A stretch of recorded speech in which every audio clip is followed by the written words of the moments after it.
I got the Pan Am back from maintenance. Unfortunately, the rain kind of got in the way, so I really couldn't get into the in-depth videos like I want to today. I'm going to do both of those later on this week. I'm going to do one of them about how I had this thing set up for the Iron Butt Rally. I'm going to show you what worked, what things I want to change the next time I apply for it. And the second thing I want to do is a kind of like a 12,000 mile review of the bike. I put 12,000 miles on it, kind of have a good feel for it now, and I'm going to go over some things. Show you some neat things, some irritating things, things I'd like to change, things I think are awesome. Overall, I still think it's a great bike. So what I'm going to do today is I'm going to show you how soft luggage mounts on these racks. They mount on racks a whole lot better than they mount on the frame of the bike. It was a real game changer, and I am glad that I had it set up that way for the Iron Butt Rally. But before I get any further on these racks, I want to take a minute and I want to thank Mr. Paul James from Harley-Davidson. He's a senior PR manager, and he got a hold of me while I was getting ready for the rally and asked me if I needed any help. I let him know the problems I was having getting any kind of luggage for this bike. And he sent me an email and said, let me get back to you. He got back to me and asked, would a set of rear racks help? And I told him absolutely. I cleared it with the Iron Butt Rally management because the Iron Butt Rally is strictly an amateur event, and anything like that they need to be notified of beforehand. They said okay. I told them that it would be a huge help if he'd send these to me, and they were waiting at the hotel at Provo, Utah when I showed up. So absolutely thanks. That was a game changer for this rally. Now, I don't generally recommend tearing your bike apart and putting it back together the day before tech inspection for an 11-day rally, but you got to do what you got to do. Fortunately, all the pieces were included with the package. Everything went together easy. The instructions were clear, which was nice. And it bolted right up, and I could do it in the parking lot with the tool set I had on the bike. Procedures are real easy. I'll go over them real fast. I'm not going to tear it apart and put it back together again, but you'll get the idea. For the installation, first thing you did is you went ahead and pulled out the bolts for the footrest,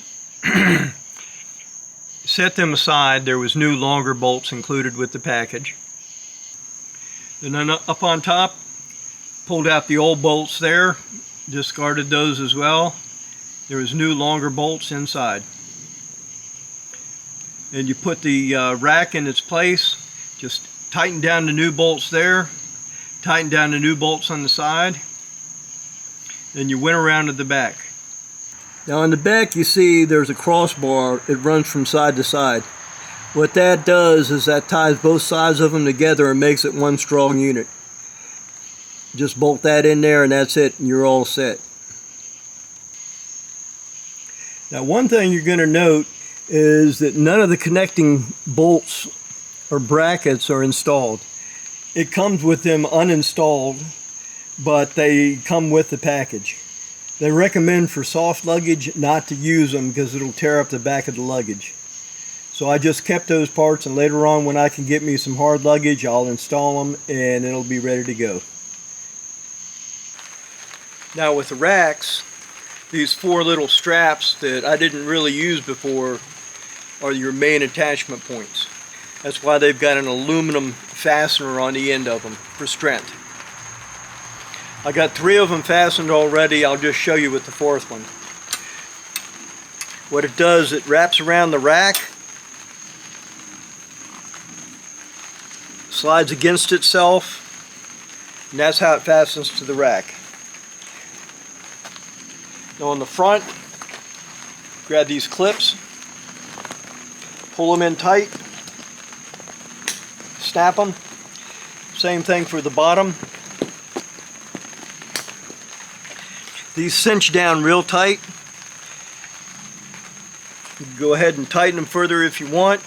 Get a good solid mount on there, and it ain't going nowhere. I kept a little guard down here because I noticed at the bottom when I had it all loaded down with my extra chain and stuff like that, it still was pushing towards, so I decided to just leave the metal spacer plate there just to prevent anything terrible from happening. It worked. They lasted the entire 11 days of the rally. They survived the bike getting dropped on them a couple of times. Works great. Well, the rain's coming back, so I suppose that's about it for today. Covered the bags, covered the racks. This is a lot better way of mounting these bags than the other way I showed you before. So if you have access to racks, get racks. It'll stay better that way. The other way might last for a day or two. This way it lasted for 11 days, some pretty heavy duty solid riding. Later on this week I'll post those other two videos I've been talking about. And if y'all have any questions, feel free to post it in the discussion at the bottom of it. If you have any ideas of things you'd like to see or things you'd like me to show you or explain, feel free to post that too. In the meantime, take care and catch you next time.